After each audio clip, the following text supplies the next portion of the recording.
Goeienaand julle en welkom by nog 'n episode van Grenslose Geskiedenis. Ek is Liesmarie Oberholzer en saam met my is my goeie vriend Wilbrie Forster. Goeienaand of goeiemôre of waar ook al jy is. Ons hoop om jou 'n bietjie te vermaak op pad na jou werk toe of terwyl jy 'n bietjie draf of wat ook al jy besig is om te doen. Ons hoop ons vermaak julle.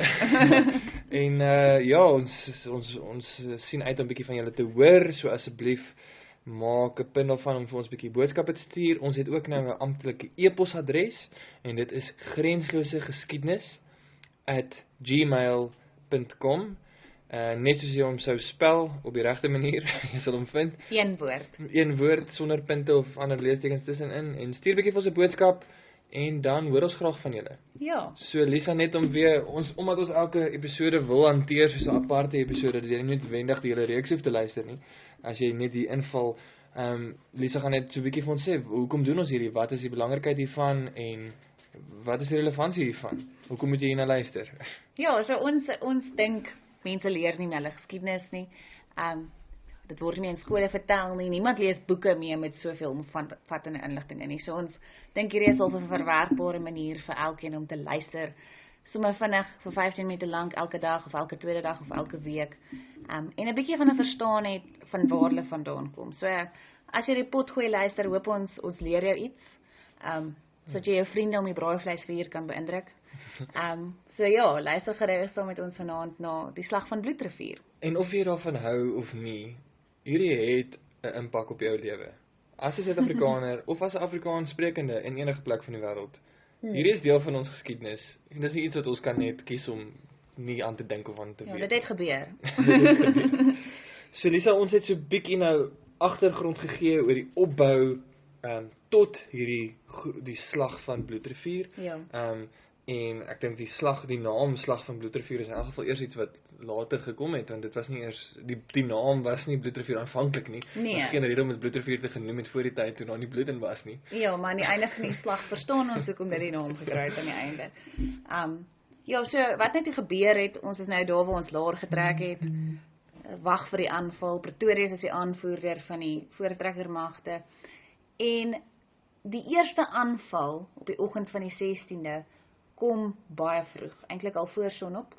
Die doel is om die voortrekkers onkant te vang, sodat hulle buskruit nie werk nie. So voor sonop begin al skote klap, ja. En daar hardop al ouens, en ek bedoel, dis 'n magdom mense wat waarskynlik gillend en skreeuend en hardloop aangejaag kom. As ons net 'n bietjie getalle kan praat, aan die kant van die voortrekkers is daar so 470 mans, gewapende mans, en dan aan die kant van die Zulus, dit verskil. Mense, natuurlik is ooggetuies wat nou vertel het hoeveel mense daar was aan die kant van die Zulus. So die voortrekkers het nou 'n nabetragting vertel hoeveel mense hulle skat daar was. So dit is enigiets tussen 15.000 tot 18.000 tot 20.000 Zulu krygers wat die voortrekkers aanval, waar hulle nou in hulle klein laartjie staan. So dis 'n groot hoeveelheid mense. Hulle val nie op dieselfde tyd aan nie, hulle is in regimente, soos ons genoem het in die vorige episode, die swart skilde wil eers se bloed trek, en hulle is die wat baie vroeg aanval. Hulle is eintlik half, dit lyk amper, as jy so na die geskiedenis terugskou en kyk, asof hulle baie eager is, om nou die Engelse woord te gebruik om aan te val. Hulle is reg gretig. Hulle is gretig. So hier kom voorsonop skote klap, die swart skilde is aan die hardloop, aan die gil, maar hulle sukkel om naby aan die waans te kom. Hulle kan nie die waans bereik nie. So, gelukkig vir die voortrekkers kon hulle skiet op daai stadium, so hulle kon hulle afweer. En toe later die dag wat dan gebeur is, die wit skilde waarvan ons ook gepraat het, die bietjie meer gevorderde krygers, die wat weet wat hulle doen, probeer ook die getroudes. Die getroudes. Die wat iemand het om na toe terug te gaan. Probeer ook sê getrou, maar dis ook groot aannames. Ja, nie almal is noodwendig getroud nie. Maar ja, so ek dink ook dis belangrik om te dink aan die verskillende tegnologieë wat gebruik is, en dis baie 'n kontroversiële punt.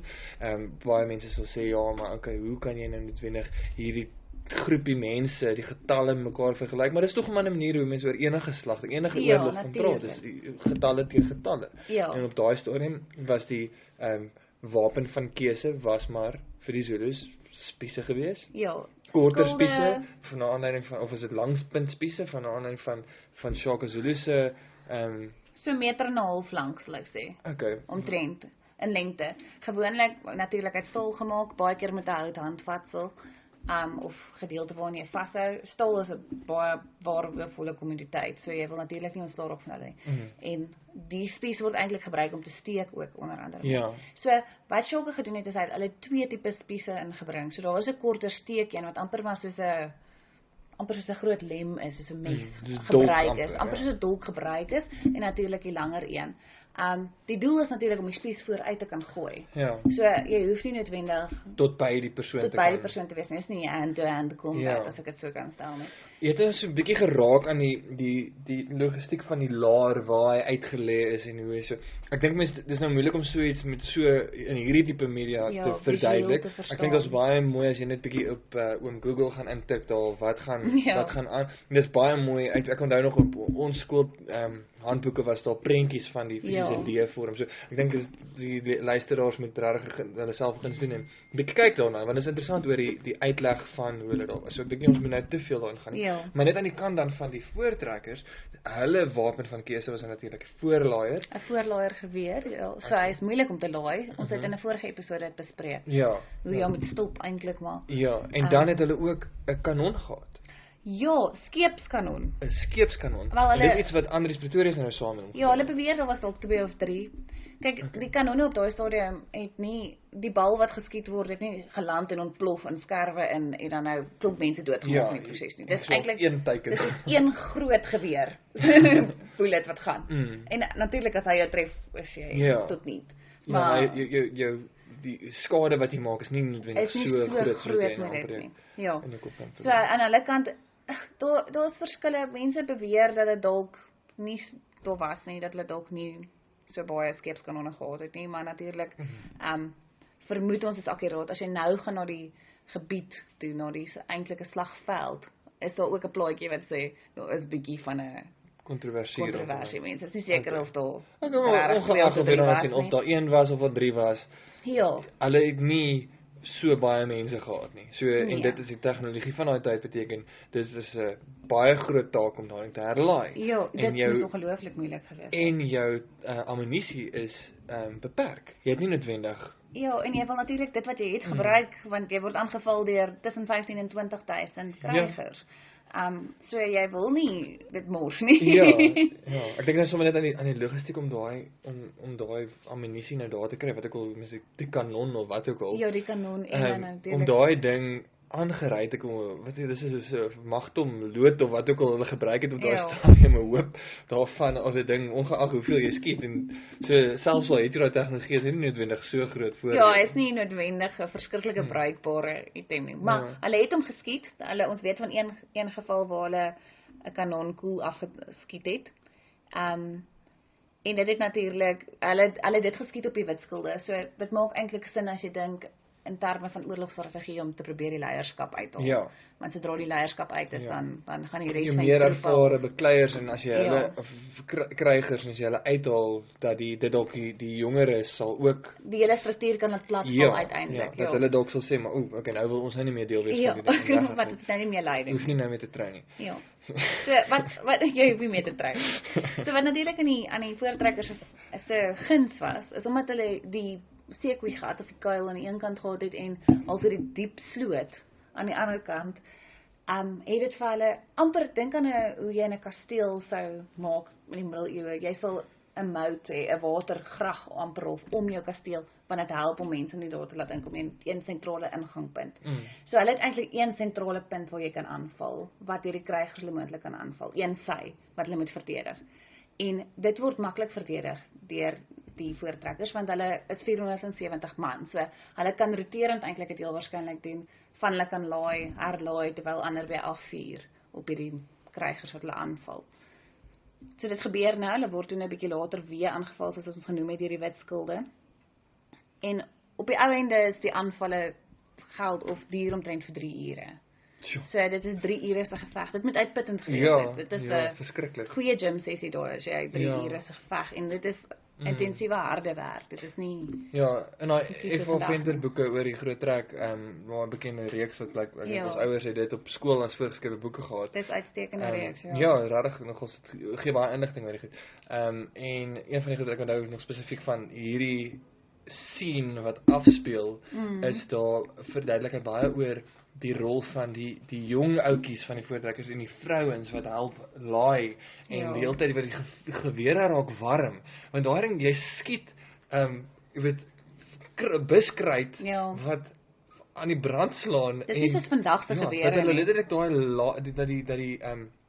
die gewere amper begin gloei van hoe warm hulle is en hulle ruil hulle om. Jy gee hulle gelaaide een aan en skiet en dan gee jy terug en 'n ander een aan weer en dit is ek bedoel 3 ure aan een dit te doen. Ek kan nie onthou van los ek 3 ure aan enigiets gedoen het nie. Hulle plek nie bestuur gereeld 3 ure aan een. Dis ek. Maar ek so ons moet onthou by Bloedrivier nou is daar nie vrouens om jou te help herlaai nie. Hulle is mos gelos. Ja. So hierdie is hulle is uit op geveg, hulle het geweet hulle gaan veg. So hulle het die vrouens en kinders gelos met die doel om natuurlik die risiko te verminder ook vir die vrouens. Dis my fout van hierdie storie oorvertel en nie noodwendig Eva Venter.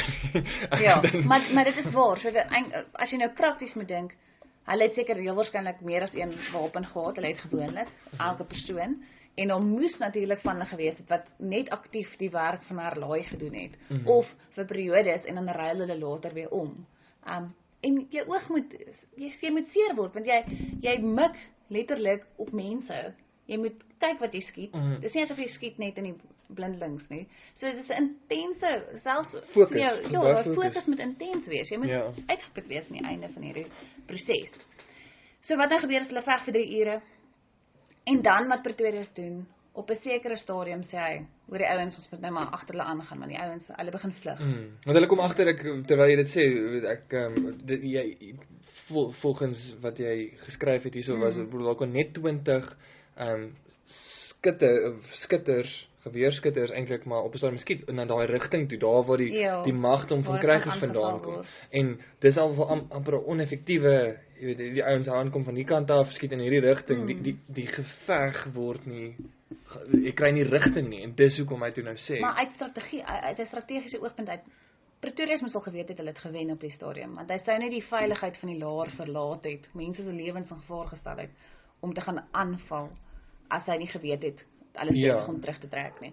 So, eintlik wat gebeur is, hierdie ouens sê, ons gaan terugtrek, ons gaan nie meer aanval nie, daar's nie meer aktiewe aanvalle van die krygers se kant af nie, en hy en 'n klomp mans op perde gaan uit, om eintlik maar van hulle eie aan te val. So jy weet mos al julle gesegde van, attack is the best defense. So dis nou wat hulle doen. Hulle het nou genoeg verdedig, hulle kan nou aanval, hulle het nou die voordeel op in hierdie slag. Is dit nou voor of na hulle toe nou met hierdie kanon wat ons nou nog van gepraat het? Dit is nou na die tyd. Na die tyd. En nou skiet hulle, want hulle het toe nou met hierdie kanon geskiet daar na die Witskilde toe. Gehoop hulle kry een of twee, hulle toe raak geskiet. En toe sê die Witskilde, okay, nee, nou hier is ons nou deel. En hulle is toe nou ook in dit. En dis toe nou daarna wat het nou hierdie geveg toe nou aanhou nog. En hulle toe besluit, die voortrekkers toe nou besluit, maar okay, nou gaan ons meer op 'n aanval as 'n verdedigings. So die Zulus het heel waarskynlik in hierdie stadium geweet hulle gaan verloor. Die slag is gewen deur die voortrekkers. Maar wat die ongelooflike ding eintlik van hierdie storie vir my is hoeveel daar's nou bewering omtrent 3000 Zulus dood wat ons vermoed. Maar onthou, dis nie noodwendig 'n kopskoot gewees nie, jy is in die skouer gewond en jy probeer vlug met hierdie wond nou. Of so daar's 'n klomp mense wat gewond is ook, 3000 is dood. En met hierdie wat Pretorius hulle uitgaan, word hulle ook natuurlik in gevaar geplaas. En daar's nie een voortrekker dood nie, ten spyte daarvan. Nie een voortrekker is dood by van die 470. 470 nie. Daar's 2 persone gewond met assegooie. Een van is Pretorius. Pretorius self is gewond met assegooie, maar niemand is oorlede nie. So dit was nie. Dit is eintlik vir my so 'n groot deel van hierdie storie. Jy het jou hooggeplaaste, kom ons sê nou in aanhalingstekens, generaal van hierdie geveg, en hy is die een wat beseer is. Meen dat hy die een was wat uitgegaan het. En dit is so bemoedigend wees. Hy het self gelei. Ja, hy het gegaan en hy het deelgeneem. Dit was nie hy het op sy wa gestaan en orders uitgedeel nie. Ja, dis eintlik hy het self die charge gelei, as ek nou die Engels so mag gebruik tussen. Ja, en as jy net kyk so 'n bietjie, ons sal ook op die stadium daar raak, maar later het hy nog amper al 'n besigheidsman geraak in die nuwe Ja, Pretorius is 'n baie interessante man as jy eintlik in sy lewe ingaan. Hy was baie suksesvol in die Kaap ook gewees. Hy was ryk gewees. Ek dink hy was 'n man van baie aansien. En soos ek genoem het voorheen al, hy was glo baie aantreklik. So, is 'n baie interessante... Ek kan nou dit sê van die foto's wat ek al gesien het nie. Ja, alle idee van aantreklikheid is ook anders as ons van geweet. So nou, geen voortrekker sterf nie. So wat 3000 Zulu sterf, ons weet nie hoeveel is gewond nie. En wat gebeur is, 'n klomp van hulle vlug deur die rivier. Om weg te kom. Hele ander storie, dit is 'n baie interessante Vliegte, ongelooflik geweest. Dit is die beste storie Dit sou 'n magiese storie dan geweest het. Ja, hulle vlug deur die rivier en 3000 mense wat bloei, het se in die rivier val, van hulle, klomp van hulle is gewond, daar moet duisende gewond wees, of honderde minstens, en hulle gaan deur die rivier. Soveel mense se bloed in daai rivier. Ja, ek wonder hoekom het hulle dit bloedrivier genoem. Ja, nee. So, die water loop rooi. Ons maak 'n spotting waarvan, maar 3000 mense is ongelooflik om so baie mense. In 3 ure. As jy daaraan dink, is dit 1000 per uur wat doodgeskiet word. Daar is hoope mense gelê het. Jo, wat oorlede is. En jy weet nie hoeveel gewond is in nie. Maar ja, so dit is wat gebeur het. En dit is waar die naam Bloedrivier toe nou uiteindelik vandaan kom. Wat ons nou ken as die slag van Bloedrivier. So daar's natuurlik 'n klomp kontroversie daaroor. Daar's mense wat sê die slag van Bloedrivier het dalk nooit plaasgevind nie. Daar's mense wat sê die Zulus het die slag van Bloedrivier gewen. Daar's mense wat sê daar was nie so baie Zulus betrokke nie. Dit was maar 'n klein eentjie wat hulle aangeval het. So dit is nie so ongelooflike oorwinning nie. Maar wat ongeag wat die waarheid is, wat ons weet is die voortrekkers in Natal aangebly. Hulle het daarna Pietermaritzburg gaan stig. Hulle het daarna gevestig in Natal. Die oorlog was nie heeltemal verby met Dingaan gewees nie. Dingaan se mag is nie totaal nul gebreek gewees nie. Maar dit was 'n keerpunt eintlik in die groot trek. Hierdie gebeurtenis wat die plaasgevind het op 16 Desember. 11:00, 12:00 die dag, hierdie slag is verby. Ja. Daar is 'n hoop mense, letterlik 'n hoop, dit is nie 'n gespot nie, dat letterlik 'n hoop mense wat daar lê in hierdie rivier nou. Daar is natuurlik nie elke skoot is 'n raakskoot nie, soveel as ons moontlik ons wil graag ons voorvaders die krediet gee dat hulle goeie skutte was, maar nie elke persoon is. Maar is nie uitstekende gewere ook gewees wat hulle noodwendig nie. Baie mense het gevlug. En nou by, dit is hierdie kontroversie oor wat het nou eintlik gebeur, maar vir alle praktiese doeleindes, die voortrekkers het hierdie slag gewen. Wel, hulle moes, want die voortrekkers het bly voortbestaan in Natal. Hulle was nie daai dag. Hulle is nie uitgeroei nie, en dit het uiteindelik gelei tot die stigting van Natalia. En ek dink ons kan definitief 'n reeks doen oor die republieke. Dis baie interessant, die verskillende boererepublieke wat toe nou hierna tot stand gekom het. En ons gaan. Ons kan.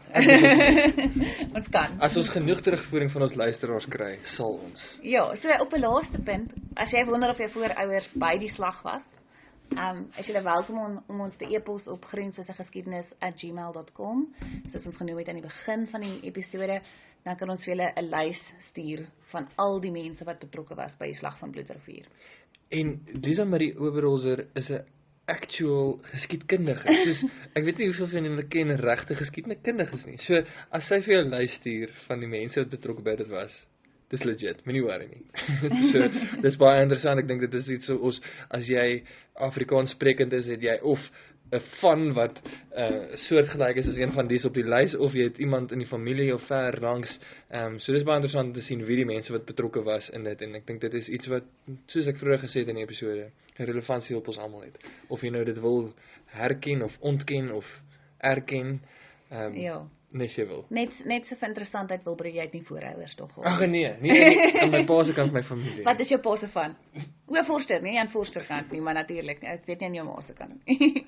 Maar ek het wel 'n feesdag gehad, so ek verteenwoordig. 'n lekker aand julle. Bye bye. Lekker aand. Of dag.